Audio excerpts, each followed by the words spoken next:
Hi, my name is Tommy Kelly.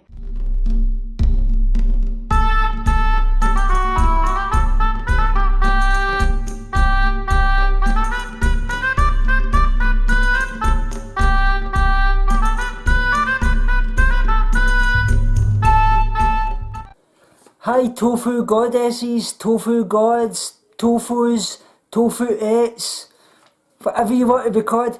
I think we'll need to try and make a new tag for ourselves in this group. Shani, from Educating Shani, she's got her Shani Fannies. What would you guys like to be called? Please let me know. I want to make a wee group here and we all love each other. We all respect each other. We've all got a wee community and family in this group where we share our comments. So let me know what you want to be called. I would love to know that. So anyway, it's Q&A Friday, guys. Sporting the Superman hat, as you can all see. Or should it be that? Fug life? Fug life. Word. So anyway, into the Q&A Friday. The first question is from Scatter Lamas. Wondering if I had any other addictions that were not related exclusively to food, or i.e. drugs, alcohol, self-harm. Well, I'm not, I've never smoked, I've never drank or anything like that. I'm all about clean living and things like that. But also as well, as you well know, I was a professional athlete when I was a footballer and things, and once my eating disorder took hold of me and I started to do an over-exercise a few years back as well, I actually got into steroids, would you believe it? I was taking testosterone and Deca and quite a few other things, Dianabol and things like that. I was really into steroids at one point, obviously because I got really into over-exercise and just the body image and things like that. So that is one thing I've actually covered on in one of my videos, that if you look past my eating disorder series, you in my eating disorder videos 1, 2 and 3, I actually get into things about my steroid addiction and things. I'll actually post up a picture where you'll see that I was quite muscular at one point. I was really into steroids and things, and also another thing, I was really into obviously taking laxatives and things like that. I've done a lot of laxative abuse, and actually now I need to keep taking laxatives prescribed by my GP and things, because basically when you do that your body becomes dependent on them, and then you need to keep taking more and more and more for your actual bowel to actually work properly, because it just becomes lazy and you actually need to be dependent on them. So that is really something I want to convey about the steroid use and things like that. That's one thing that a lot of people that with eating disorders do when they get into over-exercise and things. We see ourselves as being very, very underweight, and we want to get this perfect body, this muscular body that a lot of males actually want to strive to, and it's a destructive path, and it can actually cause you to have heart damage and things like that because of the steroid use. So definitely that's a great question, Scatter Lamas, and I can go into a video actually on that somewhere down the line if you would like me to do that. Brilliant question. The next question is from Vegan Scrumpy Maria. What is the nicest thing a random stranger has done for you or you've done for them? Oh, that's an absolutely great question. Actually, a person in the hospital, he was actually suffering from schizophrenia and things like that. He really helped me through my eating disorder, encouraging me to eat, and he would go downstairs and buy me cakes and things like that and ask me if he could do anything for me, and he really encouraged me to eat. He actually became one of my best friends in there. He made sure that I ate all my meals. He would sit with me and just take his time eating his meal and encourage me and to keep telling me that what I was doing was best for my health and that I wasn't fat and things like that. And he just really helped me so much. And he would come in with me and after my meals sit with me when the nurses weren't there and things and just chat away to me, basically keeping me occupied. And he would be talking about my wife and things like that, how I was lucky to have my wife and how my dad was looking over me, and what I was doing was for my parents' health and obviously for myself and their memory, and obviously for my wife, and how that I had so much to live for. And I really can't thank him enough. All he was going through, and he still was desperately to make sure that I was get myself healthy, and he just basically saved my life. For me, what I've done for somebody, I would basically say not long ago I seen a person lying in the street, and it actually turned out a lot of people were walking past him saying, oh, drug addict. He was actually homeless and things. He had a wee dog with him. And it turned out actually this guy actually had been in the army, and he had lost a leg, and because of that, he actually, when he came out the army, he lost his home and things because he basically couldn't work, and he ended up in the street and things. I basically went up to him and I gave him some money, and I got him some food and things, and gave him some of the shopping I had bought and that.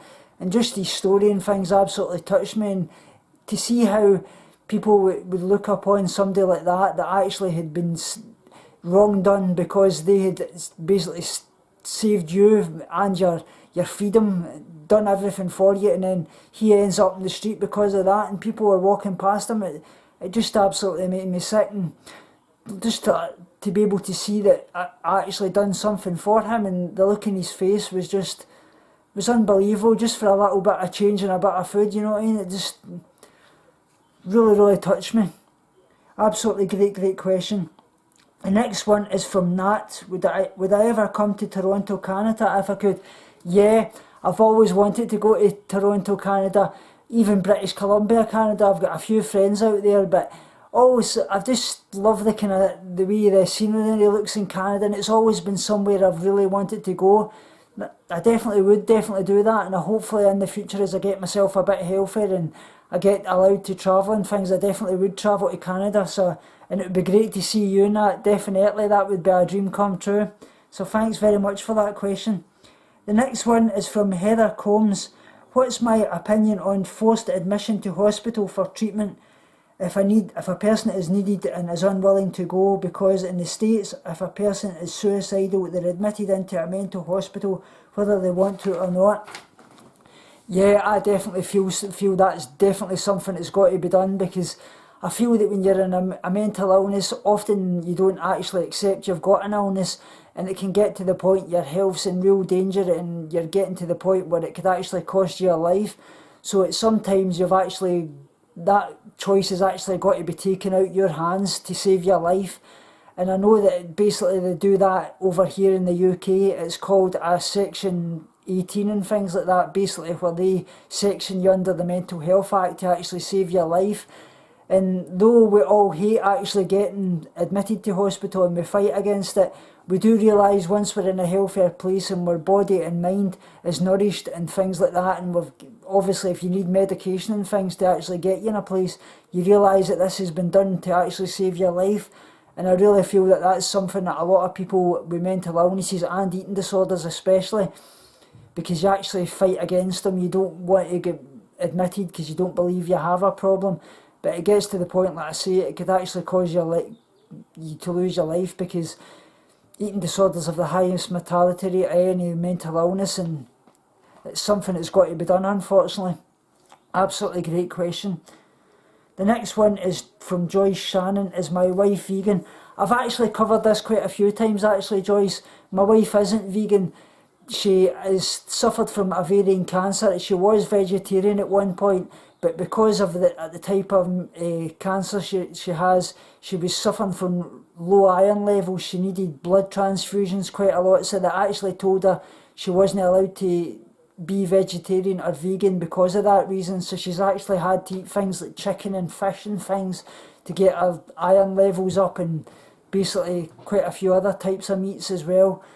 So like I say, that's the reason why that is, but I've actually covered that quite a few times in my videos. Like I say, a lot of people gave her a lot of hate about it and things, but that's totally unbelievable. I don't believe in that type of thing, because at the end of the day, your health comes first before you can get to a place where you can actually help the animals, and that's what my wife's doing. So thanks very much. Great question, Joyce. The next and last one is from Kimmy S.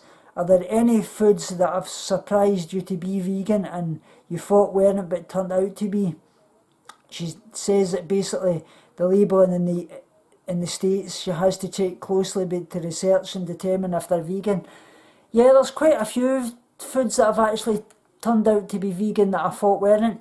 Things like smoky bacon Walker's crisps, roast chicken crisps as well, they've turned out to be, some types are actually vegan as well. There's types of meat paste even that's turned out to be vegan. Oreos as well, they're actually vegan in the UK. There's quite a few other things. Some Pringles crisps, like I say. Yeah, there's quite a lot of foods. I might actually go into a video and actually showing you some of the vegan foods that's actually not labelled vegan but actually are. Obviously as well, Highland Toffee bonbons in the UK, they're actually vegan.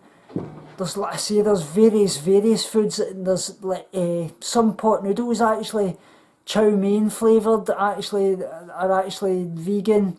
So there's quite a lot of vegan foods actually you wouldn't actually recognise as being vegan, but I can actually do a video for you in that if you would like me to go into that and showing you some foods that you actually don't think are vegan that actually are. So that's a great question. If you would like me to do that, please let me know. Like I say guys, please comment below with any comments for questions for next week on this video, because I can find them much easier. And I send you all my love, and remember what this little guy at the end of the video says, that quote, followed by life. Love yous guys and speak to you soon. Remember guys, binge on life, purge negativity and starve guilty feelings. Speak to yous all soon and love yous so much.